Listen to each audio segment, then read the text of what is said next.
3 मार्च को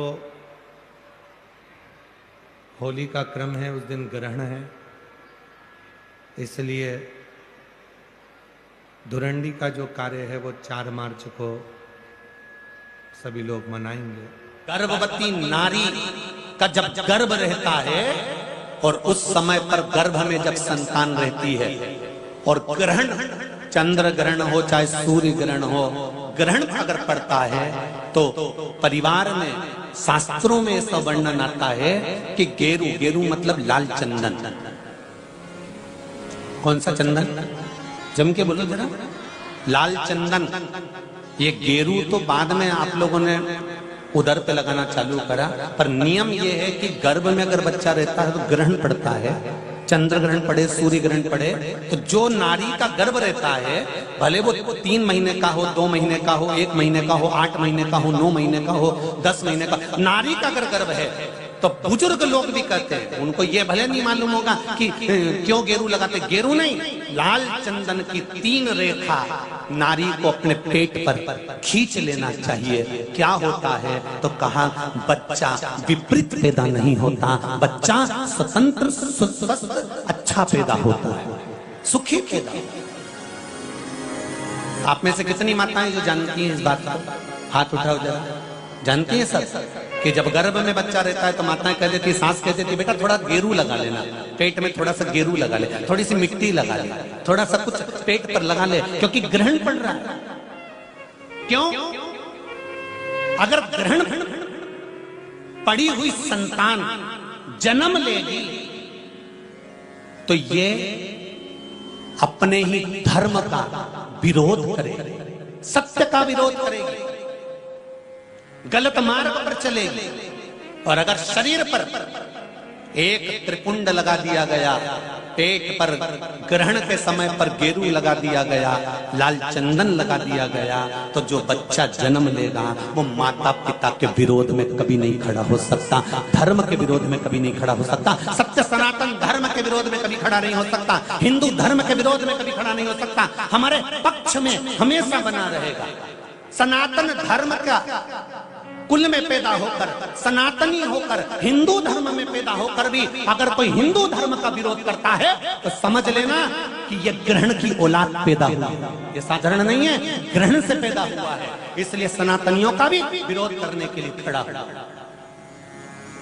और आप सबसे निवेदन है, जब ग्रहण पड़े गर्भ पर, भले गेरू की 3 लाइन खींच लो, चाहे लाल चंदन की 3 लाइन खींच लो, पर अपने गर्भ पर गेरू लगाना जरूरी होता है, क्योंकि बच्चा अपने माता पिता की भी नहीं सुनता अगर ग्रहण का भाव उस बच्चे पर पड़ जाए। अगर माता पिता को अपनी सेवा करवाना है तो गर्भस्थ बालक को जब ग्रहण पड़े तो शरीर पर थोड़ा सा त्रिपुंड लगा लेना चाहिए। क्यों? क्योंकि बुजुर्ग माँ बाप की जिंदगी खराब नहीं हो। कई कई बेटे ऐसे होते हैं माता पिता को नहीं गिनते, कई कई बेटे ऐसे होते हैं माँ बाप को 2 रोटी नहीं देते, वृद्धाश्रम में छोड़ आते हैं। समझ लो कि ये ग्रहण के पैदा हुए, ये नहीं।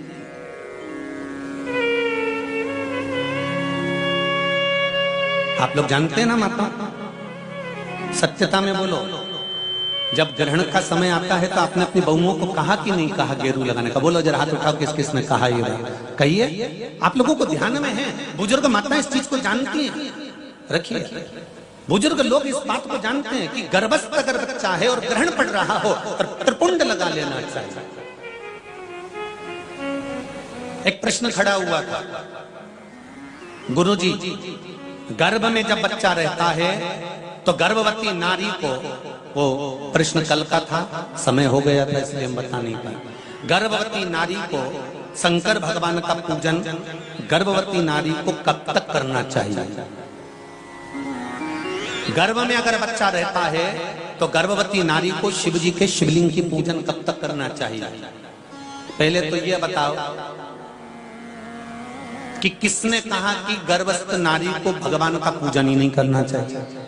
पहले तो उसको ढूंढ के लाओ कि भैरू है कहां वो, उसको पकड़ो, कालिए को जा मिल जाए, और उससे पूछो कि हमारे शास्त्र में, हमारे धर्म में, हमारे पुराणों में तुम कितनी पुराण उठाओगे? 18 पुराण, 6 शास्त्र, 4 वेद, कौन से उठाकर लाना चाहते हो? कितने उपनिषद उठाओगे? सारे संहिताओं को उठाकर ले आइए, सारे पुराणों को उठाकर ले आइए, सारे शास्त्रों को उठाकर ले आइए।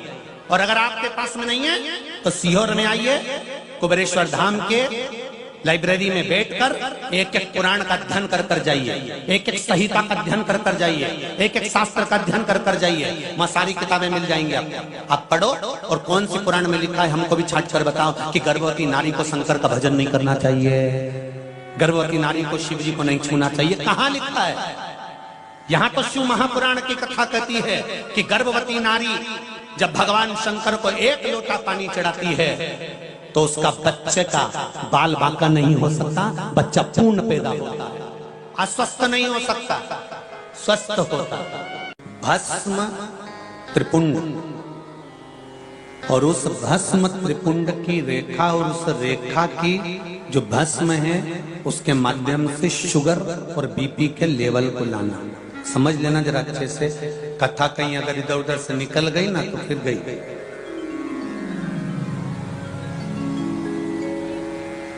सती मैया को भोलेनाथ जी ने समझाया, बिठाया, कथा श्रवण करने के लिए बैठ गए।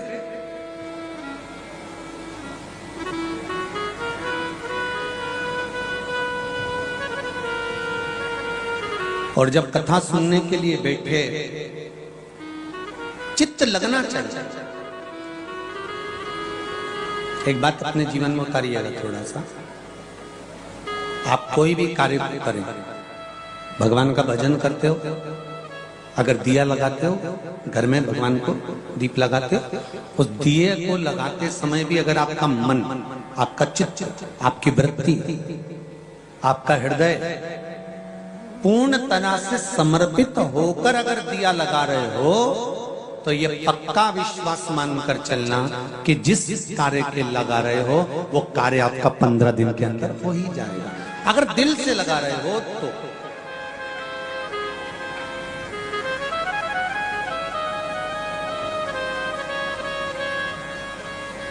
विश्वास रखकर अगर दिया लगा रहे हो तो। और यदि विश्वास रखकर दिया नहीं लगाया गया तो तुम जिंदगी भर दीप लगाओ, उसका कोई फल नहीं, पूरे जीवन दीप, पूरे जीवन।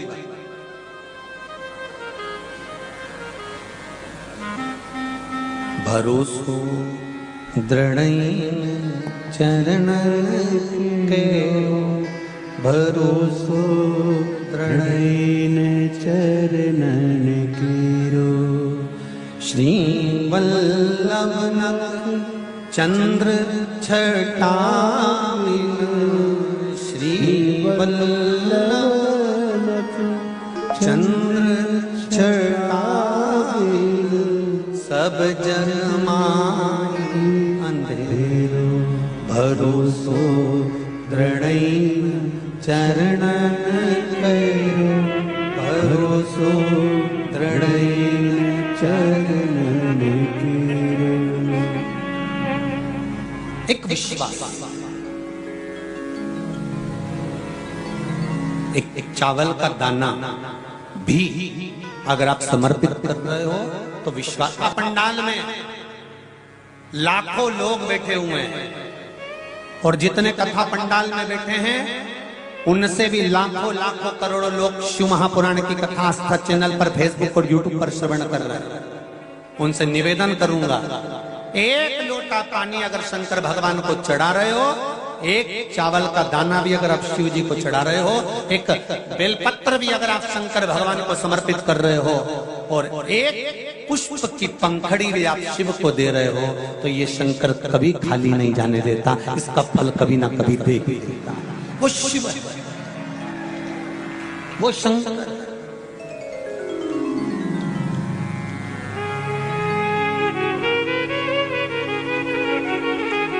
हाँ, शंकर के अनुकूल चल, शंकर से विपरीत नहीं चलना अपने को। शंकर के अनुकूल चलने का प्रयास करिएगा, शंकर से विपरीत नहीं। नंदी शंकर से एक बार विपरीत चल दिए थे। नंदी ने एक बार शिव जी का कहना नहीं माना था, तब भगवान शंकर ने कह दिया था, नंदी अभी तक तू मेरे साथ में मंदिर के अंदर रहता है, अब तू मंदिर के बाहर रहेगा। एक बार नंदी ने कहना नहीं माना था तो शंकर जी के मंदिर के बाहर नंदी हो गया, अंदर नहीं रहा। उसी तरह आप भगवान की भक्ति के अनुकूल चलते हो तो भगवान के हृदय में विराजमान, और भक्ति के अनुकूल नहीं चल पाते तो आप शिव भक्ति से शिव शिव शिव। हमारे यहाँ पर एक प्रसंग बुजुर्ग माताएं बहुत पहले से कहती आई हैं, शायद यहाँ पे भी जितनी बुजुर्ग माताएं बैठी होंगी वो जानती होंगी। 9 महीने में नारी के गर्भ में जब 9 महीने बच्चा रहता है तो कोई एक महीना ऐसा होता है जिस महीने में बुजुर्ग माताएं कहती है कि नदी नाले मत नहाना। बोलो सही है कि गलत है? अरे जम के बोलो जी जी सही है। एक महीना ऐसा होता है, वो 7वां हो कि 6ठा हो कि 8वां हो, जो आपके स्मरण में होगा। कई माताएं कहती हैं और बुजुर्ग माताएं कहती हैं तो बहुओं को लगता है ऐसा कोई होता है, ये तो ढोंग प्रपंच है, ये तो ढकोसला होगा, ये तो ढोंग होगा। पर उसका प्रसंग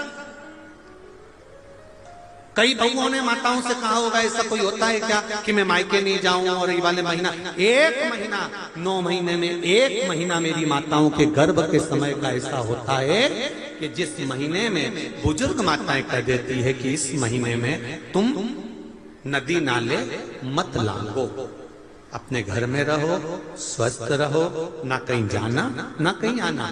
डॉक्टर को दिखाने जाना हो तो चले जाओ, मना नहीं, पर नदी नाले लांग कर मत जाना, इधर हो तो चले जाओ। बुजुर्ग माताएं कहती हैं। अब इन बुजुर्ग माताओं को किसने बताया ये कि नदी नाले मत नांगना? वो प्रसंग ये शिव महापुराण की तर्पण, जो शिव पुराण की कथा आप सुन रहे हो, वो प्रसंग यहाँ मिलता है कि स्वधा तप कर रही है और उसके तप करते समय वो अपने बच्चों को जन्म देने वाली है, और उस समय पर यमराज की धर्म पत्नी धुमोरना समझाने के लिए आती है। 1 महीना लगता है धुमोरना को स्वधा को समझाने के लिए। इसलिए हमारे यहाँ पर बुजुर्ग माताएं कहती है कि इस महीने में तो नदी नाले मत नांगना, क्योंकि यम की पत्नी आई है। जब गर्भस्थ बच्चा रहता है, जब गर्भ में संतान रहती है, गर्भ में जब औलाद रहती है, गर्भ में जब संतान रहती है, तो नारी के 9 महीने में से 1 महीना ऐसा निकलता है, बच्चा पूरी तरह से स्वस्थ होगा, धड़कन भी होगी, सब कुछ होगा, तुम भी अच्छे रहोगे। पर 9 महीने में 1 महीना कष्ट का तो जाता ही है, ये निश्चित है। क्यों? क्योंकि उस समय पर स्वधा के पास में धुमोरना यमराज की पत्नी आकर बैठी थी, जिस समय पर स्वधा अपने बच्चों को प्रकट कर रही थी, तब उस समय पर धुमोरना आकर विराजमान हो गई, यमराज की पत्नी आकर विराजमान। अब नई नई बहुएं तो इस बात पर विश्वास नहीं करती हैं, पर मुझे आश्चर्य इस बात का होता है कि बुजुर्ग माताएं कितनी विद्वान होगी पुराने समय की, कि उनको शिव महापुराण की ये संवाद धुमोरना का यमराज की पत्नी का किसने सुना होगा। और ये बुजुर्ग माताओं को भी मालूम, इनकी सास ने और उनकी भी सास ने और उनकी भी सास ने, मतलब सनातन हिंदू धर्म कितना पुराना सनातन धर्म है, जरा विचार करिए कि वो आज तक चले आया। अब उसको लोग ढोंग के ले, ढकोसला के ले, चाहे कुछ के ले। अब ये तो अब यहाँ बैठकर आप लोगों को कुछ शिव पुराण के, कुछ स्कंद पुराण के, कुछ पद्म पुराण के, कुछ अग्नि पुराण के, कुछ नर्मदा पुराण के कुछ उपाय यहाँ से बता दिए जाते हैं। अब उसमें लोग हमें टोटका वाला महाराज कहें, चाहे जो महाराज के, उनकी मर्जी। आग लगे बस्ती में, शिवर वाला रहे मस्ती, अपने को क्या करना उसमें, वो जो बोले बोलता रहे। शिव महापुराण की कथा कहती है, जन्म के बच्चा जब जन्म लेता है, जन्म के 1 महीने पहले अगर 1 लोटा जल शमी पत्र समर्पित कर शिव जी पर चढ़ा दिया जाता है तो नारी के गर्भ से जो बच्चा होता है वो कभी विकलांग नहीं हो सकता, मंदबुद्धि नहीं हो सकता, विवेकवान। नारी के गर्भ में संतान है, नारी के गर्भ में संतान। और एक बात और स्मरण रहे, नारी अगर गर्भस्थ बच्चा है और नारी को ऐसा लग रहा है कि ये जरूर कुछ परेशानी, कुछ कष्ट जीवन में आने वाला है, हो सकता है मेरे बच्चे को शंका जो होती है, उस समय पर भी स्वधा का स्मरण मूल हो जाता है। स्वधा का स्मरण, हम तो कहेंगे, कई लोगों ने भ्रम पैदा कर रखा है, कई लोगों ने भ्रम पैदा कर रखा है। कई महाराज लोग कह देते हैं कि जब गर्भ से नारी रहे तब शंकर भगवान को ना छुए, शिवलिंग का स्पर्श ना करे, शंकर जी को छुए नहीं। ना जाने कौन से महाराज ने कह दिया, एक आध बार मिल जाए तो पकड़ के सी और लिया। जिसने कहा, जब शिव महापुराण की कथा कर रही है, अकाल मृत्यु को मरे जो काम करे चंडाल का, और काल उसका क्या बिगाड़े जो भक्त हो महाकाल का। जो शंकर का उपासक होता है, शंकर का स्पर्श करता है, शिवलिंग का मात्र स्मरण, केवल स्मरण, केवल स्पर्श करता है, तो कहा उसके कौटि कौटि पाप छिन्न हो जाता है। तो गर्भस्थ नारी, अरे भाई लिंगायत संप्रदाय का वर्णन हिंगोली से करा था, परली से करा था कि लिंगायत संप्रदाय में शिवलिंग को मानते हैं। बच्चा गर्भ से जन्म लेता है, मां जब तक बच्चे को दूध नहीं पिलाती, जब तक उसका गुरु मंत्र नहीं हो जाता, उसको लिंगायत संप्रदाय के संत आकर जब तक गुरु मंत्र नहीं दे देते तब तक नारी उसको दूध तक नहीं पिलाती। यहां तक वर्णन, विचार करिए जरा। तो फिर कौन ने कह दिया कि शंकर भगवान के शिवलिंग को छूना नहीं चाहिए, गर्भवती नारी को स्पर्श नहीं करना चाहिए? और कौन सी पुराण में लिखा है, कौन से शास्त्र में लिखा है? यहां शास्त्र कह रहा है, शिव महापुराण, स्कंद पुराण, लिंग पुराण, नर्मदा पुराण, पद्म पुराण वर्णन करती है। आप दिल से, हृदय से, चित्त से शंकर भगवान की आराधना कर सकते हो। हाँ, नारी अगर गर्भस्थ बालक है और उसको चिंता है, बहुत टेंशन है, और उसके साथ शिव की आराधना कर रही है, तो बाबा के ऊपर एक बेलपत्र भी अगर वो चढ़ा रही है चावल के दाने के साथ, तो यह निश्चित है कि स्वधा उसके गर्भ की रक्षा करती है और बच्चा समाप्त नहीं हो सकता, ये निश्चित है। स्वधा तप करी, साधना करी, और तप साधना कर कर स्वधा के सम्मुख में 3 बेटियां प्रकट हो गई हैं। वो 3 बेटी है महाराज, 3 बेटी प्रकट महाराज, मैना, धन्या और कला, ये 3 बेटियों का प्रागट्य सम्मुख में हो गया। आप देखेंगे कल की कथा में कि मैना, धन्या, कला, इन तीनों के नाम से जिसको स्वप्न में सांप दिखते हो, मरे हुए व्यक्ति नजर आते हो, या घर में बार बार घात आ रही होती है, तो पितरों की 3 लड़कियां मैना, धन्या और कला, इन तीनों के नाम से पीपल के पत्ते की बंदरवाल कैसे बांधी जाती है, जिससे घर में सांप भी नहीं निकलते, स्वप्न में सांप नहीं दिखते, और घर में कोई गलत कार्य नहीं होता, जैसे बच्चे गलत संगत की ओर नहीं जाते, मदिरापान, जुआ, वेश्यावृत्ति। शिव महापुराण की कथा कहती है महाराज, पूर्णिमा का जो चंद्र है वो विशाल का है, और उस चंद्र की पूर्णता में हमारी अभिलाषाएं भी पूर्ण हो। आप आस्था चैनल के माध्यम से जितने लोग कथा सुन रहे हैं, फेसबुक यूट्यूब पर जितने कथा सुन रहे हैं, और कुबेरेश्वर धाम में जितने कथा सुन रहे हैं, आप में से कितने लोग हैं जो पूर्णिमा का व्रत करते हैं? जो माताएं करती हो जरा हाथ उठाइए।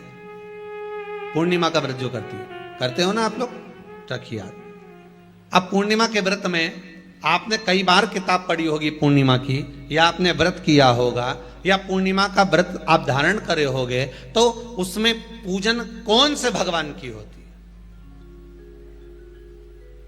पूर्णिमा के व्रत में किस भगवान की पूजन होती है? तो कहा पूर्णिमा के व्रत में केले के खंभ लगाकर पूर्णिमा का जो अध्यापन होता है, पूर्णिमा की जो पूजन होती है, उस पूजन में शंकर और पार्वती की पूजन की जाती है, शिव और नारायण की पूजन करी जाती है, शंकर और पार्वती का स्मरण किया जाता है। किसकी पूजन होती है? शिव पार्वती।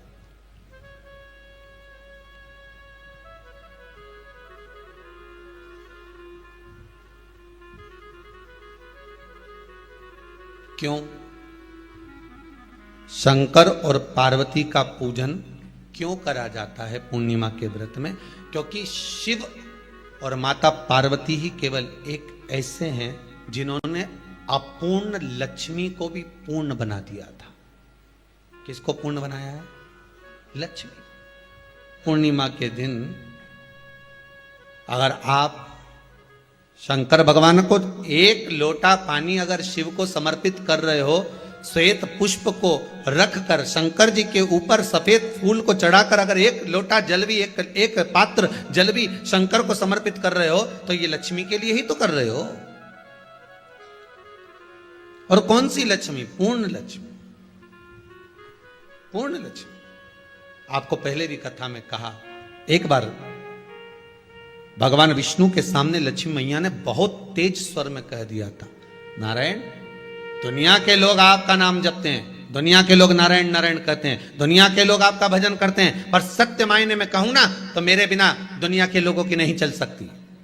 मेरे बिना दुनिया नहीं चल सकती, संसार मेरे बिना नहीं चल सकता। भगवान विष्णु ने कहा, ये तो गलत है लक्ष्मी आपका कहना। एक दिन लक्ष्मी को अहंकार आ गया।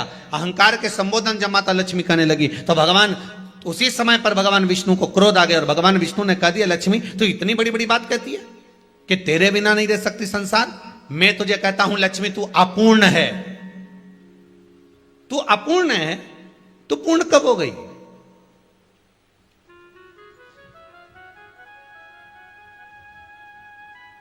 तेरी पूर्णता कहां हो गई? लक्ष्मी की आंख से आंसू बहने लगे। आज आपने मुझे अपूर्ण कहा है। आपको मालूम है आप मुझे अपूर्ण कह रहे हो? आपको यह ज्ञात हो रहा है आप मुझे अपूर्ण कह रहे हो? भगवान कहते हैं, हाँ लक्ष्मी, मैंने तुझे अपूर्ण कहा है। अपूर्णता का मतलब आप जानते हो ना? भगवान कहते हैं, लक्ष्मी मैं सब जानता हूं। लक्ष्मी रोती हुई माता सरस्वती के पास पहुंच गई। सरस्वती ने पूछा, क्या बात है लक्ष्मी, क्यों रो रही हो? लक्ष्मी जी ने कहा, क्या बताऊं सखी, मेरे पति ने आज मुझे अपूर्ण कह दिया है। तो क्यों रो रही है तू? अपूर्ण अगर कह दिया, पति ने ही तो कहा है ना, तो क्यों रोना? चल मेरे साथ में। और सरस्वती मैया माता लक्ष्मी को लेकर सीधे पहुंच गई माता पार्वती के यहां। माता पार्वती के यहां जब पहुंची है, माता पार्वती जी ने लक्ष्मी जी को देखा और सरस्वती को देखा तो पूछा कि बात क्या है, क्या हो गया ऐसा, क्या हुआ, क्या है ऐसा जो तुम दोनों आज मेरे पास में आई? क्या हुआ? पार्वती जी कुछ बोलती, शिव जी का ध्यान माता सरस्वती की ओर और लक्ष्मी की ओर गया और भगवान शंकर जान गए कि आज भगवान नारायण ने लक्ष्मी जी को अपूर्ण कहा है। अब देखें माता पार्वती क्या कर सकती है, इसको पूर्ण बनाने के लिए करेगी क्या? क्या हुआ? माता सरस्वती जी बोली, लक्ष्मी को अपूर्ण कह दिया। अपूर्ण कह दिया? हाँ, तो क्या सोचना उसके लिए, इसको मैं अभी पूर्ण बना देती हूं। माता जगत जननी पार्वती ने गोदी में विराजमान गणेश जी को उठाया और उठाकर लक्ष्मी जी की गोद में दे दिया। ले लक्ष्मी, आज से तू पूर्ण हो गई। लक्ष्मी, आज से तू पूर्ण है। गोदी में जब तक संतान नहीं है तो नारी को लोग अपूर्ण समझते हैं, पर माता पार्वती जी ने संपूर्ण ब्रह्मांड में एक सिद्धता प्रदान कर दी कि अपने गोदी के लाल को, अपने गोदी के पुत्र को माता ने लक्ष्मी की गोद में देकर लक्ष्मी को पूर्ण बना दिया। वो दिन कौन सा था? पूर्णिमा का दिन था। पूर्णिमा के कितने व्रत होते हैं? बोलते जाओ, जरा जल्दी जल्दी बोलो। पूर्णिमा के नारियों को, स्त्रियों को अखंड सौभाग्य के लिए, जो नारी वैधव्य नहीं होना चाहती है उस नारी को पूर्णिमा के कितने व्रत करना चाहिए। जिस नारी के यहाँ संतान नहीं हो, औलाद नहीं हो, उसको पूर्णिमा के कितने व्रत करना चाहिए। जिस नारी का पुत्र पति बहुत बीमारी से ग्रसित हो, लग रहा हो कि ये मेरा बेटा बहुत बड़ी बीमारी में घिरा हुआ है, तो नारी को कितने व्रत करना चाहिए। स्वयं भगवान कृष्ण ने माता यशोदा को द्वापर में भी बताया है कि पूर्णिमा के 32 व्रत होते हैं। कितने व्रत होते हैं? 32।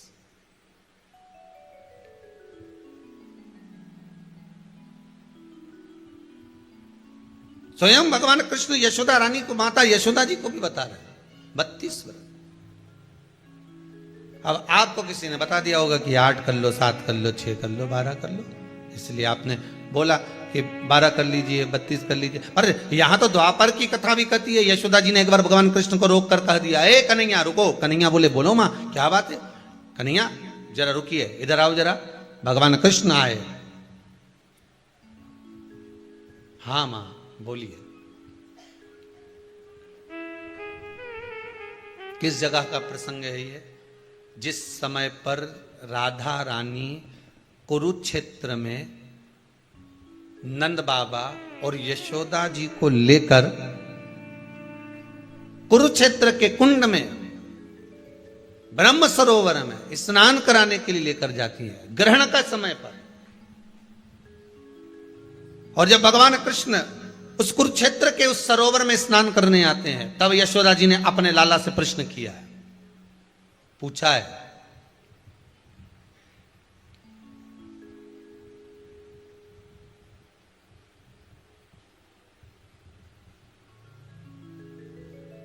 कि नारी वेधव्य होकर ना मरे।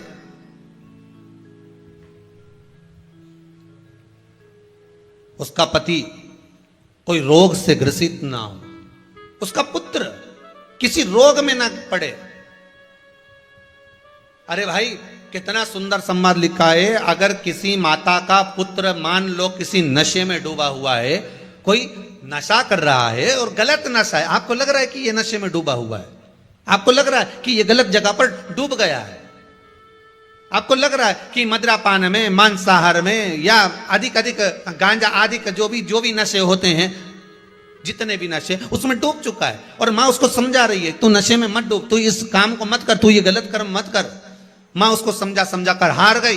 तो मेरा माताओं से निवेदन है, आप उसको समझाना बंद कर दो, एक काम करना प्रारंभ कर दीजिए। हमें जो शिव महापुराण के माध्यम से शास्त्र कह रहा है कि आप 32 पूर्णिमा के व्रत प्रारंभ कर दो। उसमें करना क्या है आपको?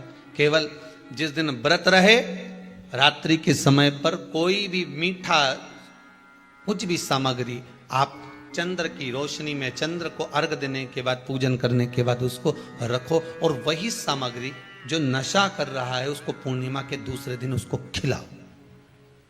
आप धीरे धीरे खिलाना चालू करेंगे, जिस नशे में वो डूबा हुआ उस नशे से वो छूटना प्रारंभ हो जाएगा। 2 पूर्णिमा व्रत करके तो देखो, तीसरे में तुम्हें जरूरत ही नहीं पड़ेगी। धीरे धीरे आप रुक, वो छूटना प्रारंभ हो जाएगा। स्वयं भगवान कह रहे हैं, यशोदा मैया ने कन्हैया को रोक लिया कुरुक्षेत्र के उस मैदान में, और भगवान कृष्ण का दर्शन माता यशोदा जी करी। बहुत दिनों के बाद माँ को, आज माता यशोदा को लाला का दर्शन हुआ, बहुत समय के बाद, जाने के बाद, बहुत समय। जब देवता 33 कोटि देवता उस चंद्र के इंतजार में रहते हैं कि ये चंद्र प्रबल होगा, तब जाकर ये चंद्र यहां पहुंचेगा, तब जाकर हम मंथन करेंगे, तब जाकर वो अमृत मिलेगा, और उस अमृत को देवता धारण करेंगे तो वो आनंद पा जाएंगे। तो हम क्यों शरद पूर्णिमा छोड़ें? हम क्यों एक एक पूर्णिमा छोड़ें? एक एक पूर्णिमा के महत्व को जानिए। कोई पूर्णिमा साधारण नहीं है, कोई प्रदोष साधारण नहीं है, कोई शिवरात्रि साधारण नहीं है। 12 महीने शिवरात्रि पड़ती है, 12 महीने में प्रदोष पड़ते हैं, पर 12 महीने पड़ते हैं। हम उसका महत्व ही नहीं जान पाते।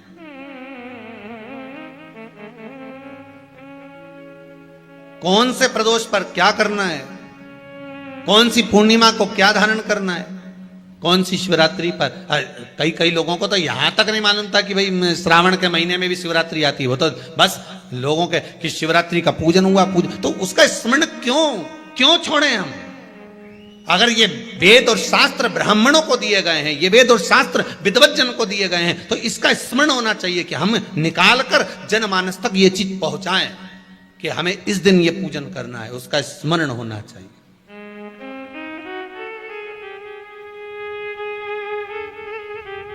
और वो सुख देने वाला। भगवान कृष्ण से यशोदा जी ने पूछा तो भगवान कृष्ण ने कहा, मां पूर्णिमा का व्रत अगर नारी 32 पूर्णिमा धारण कर लेती है तो वो नारी बेधव्य होकर नहीं जाती।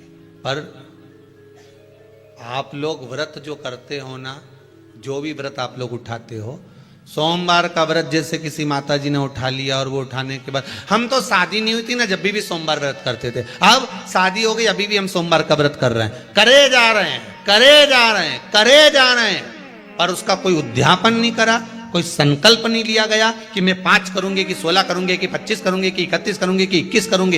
इसलिए पूर्णिमा व्रत का विधान में कहा गया कि 32 पूर्णिमा का पहला संकल्प होना चाहिए। उसके बाद आपकी 32 पूरी हो जाए, फिर आप दूसरे और व्रत कर लो, फिर 32 कर लो, फिर 32 कर लो, पर उसमें पूर्णता का भाव।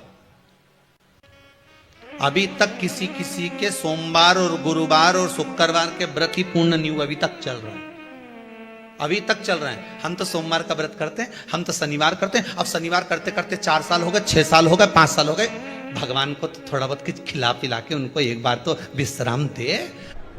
ये जितनी पूर्णिमा के व्रत हैं, जितने 12 महीने जो पूर्णिमा पड़ती है, पूनम पड़ती है, ये भले दुनिया के लोग कहते हैं कि ये भगवान राधा और कृष्ण से संबंध रखते हैं, सीता राम जी से संबंध रखते हैं, राम और कृष्ण से संबंध रखते हैं, पर इनका यदि सही संबंध समझा जाए, इनके सही संबंध का यदि स्मरण करा जाए, इनके सही संबंधों का यदि वर्णन किया जाए, तो शिव और चंद्रमा के जो मिलन का केंद्र बिंदु है वही पूर्णिमा है।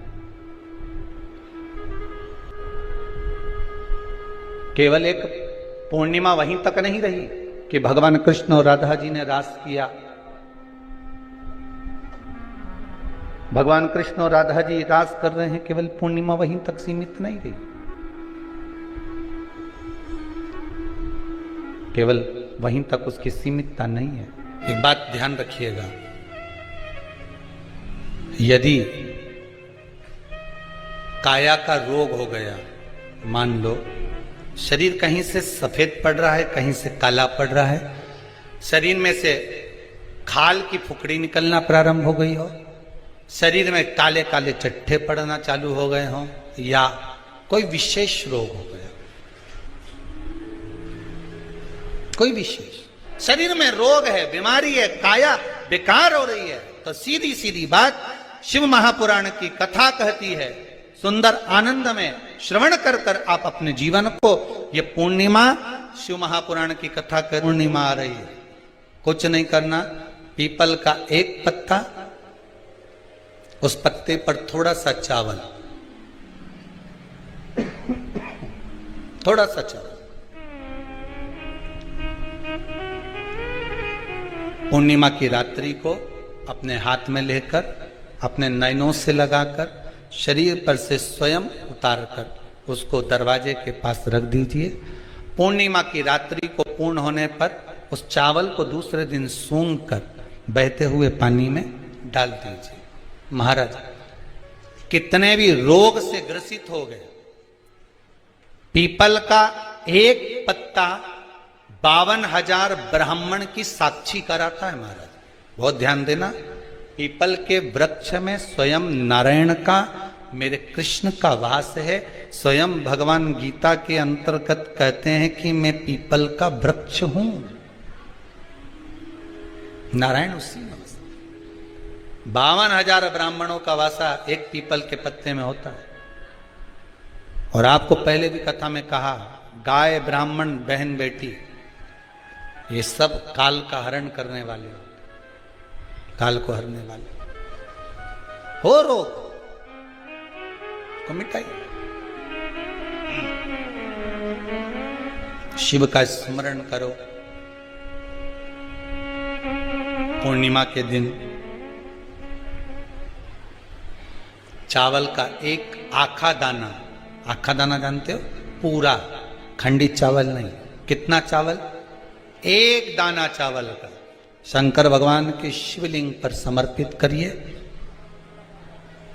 एक बेलपत्र जिसका डंडी का मुख अपनी ओर हो, जहां से चावल चढ़ाया है, उस चावल के ऊपर अपनी कामना कर कर रख दीजिए और चंद्रमौली भगवान का स्मरण करिए। कौन से भगवान? शंकर भगवान का सर्वश्रेष्ठ सुंदर नाम है चंद्रमौली।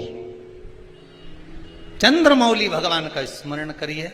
अपनी कामना कर कर बेलपत्र समर्पित कर कर शिव जी पर एक लोटा पानी, एक जल पात्र समर्पित करो, कलश से जल चढ़ा दीजिए। नैनों में वो जल लगाकर अपनी कामना कर कर वापिस घर को आइए। अगली निमा आएगी, जो कामना करी है मेरा चंद्रमौली भोलेनाथ उसे पूर्ण कर ही देगा। शिव उपासना के लिए जितनी 12 महीने में पूर्णिमा पड़ती है, एक एक पूर्णिमा का व्याख्यान वर्णन करेंगे। आज तो कथा का महत्तम दिवस है, पहला दिवस है, तो हम उसको महत्व समझें कि पूर्णिमा का महत्व क्या है।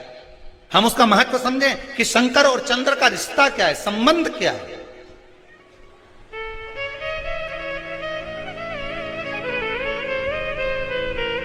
भगवान ने जितनी पूर्णिमा बनाई है, जितने नक्षत्र बनाए, जितनी घड़ी बनाई, जितना पल बनाया, जितना समय बनाया, ये शंकर भगवान ने जो बनाया ये गलत नहीं बनाया, श्रेष्ठता के लिए बनाया, जग के उद्धार के लिए, संसार के उद्धार के लिए बनाया। अब उसका प्रयोग आप करें ना करें या आपके ऊपर है।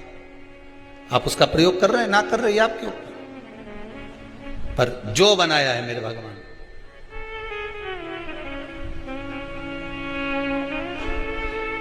शिव देने वाला।